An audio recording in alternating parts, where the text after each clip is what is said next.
যারা আমি আল্লাহর পথে শাহাদাত বরণ করলো, জীবন দিল, তাদেরকে তোমরা মৃত বলো না, বাল আহইয়া, আমি আল্লাহ ঘোষণা করছি তারা জীবিত। ওয়ালাকিন লা তাশউরুন, তবে তারা যে জীবিত এটা বুঝার ক্ষমতা তোমাদের নেই। আমরা জানি আল্লাহর সৃষ্ট জান্নাত হলো ৮টা, তার মাঝে সবচেয়ে বড়টার নাম হলো জান্নাতুল, কথা বলুন কি নাম? জান্নাতুল ফিরদাউস। যে ব্যক্তি ঈমান আনবে এবং নেক আমল করবে, আল্লাহ এখানে ওয়াদা দিলেন সবচেয়ে বড় জান্নাত ফিরদাউস আল্লাহ তাকে দিয়ে দেবেন। আপনাদের কাছে আমি জানতে চাই, যারা জানেন তারা একটু জবাব দেবেন। আল্লাহ তাআলা জান্নাত বানাবেন না বানিয়ে ফেলেছেন? উত্তর সঠিক।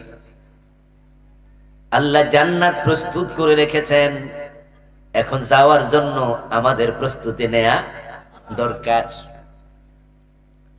শুধু আল্লাহ জান্নাত বানানি নাই, অলরেডি আল্লাহর জান্নাতে রিজিক পাচ্ছে এমন কিছু আল্লাহর বান্দাও আছে না নাই?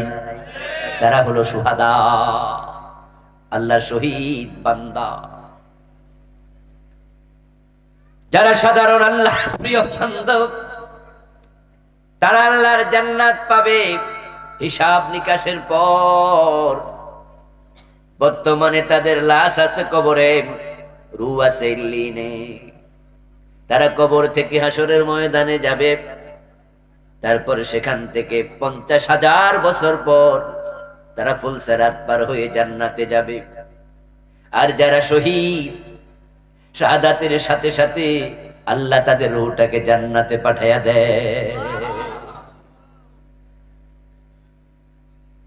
এজন্য যারা শহীদ তাদেরকে মৃত বলতে নিষেধ করা আছে।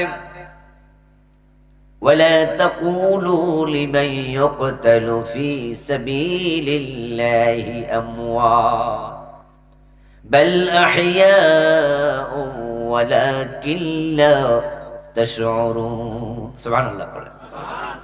এই দুনিয়ার মানুষ, আল্লাহর রাস্তায় যারা জীবন দিয়েছে তাদেরকে তোমরা মৃত বলো না।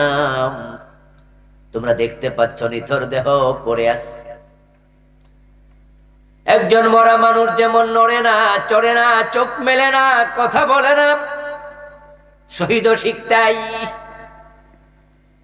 কিন্তু আমি আল্লাহ বলছি, ওয়ালা তাকুলু লিমান ইউকতালু ফি সাবিলিল্লাহি আমওয়াত,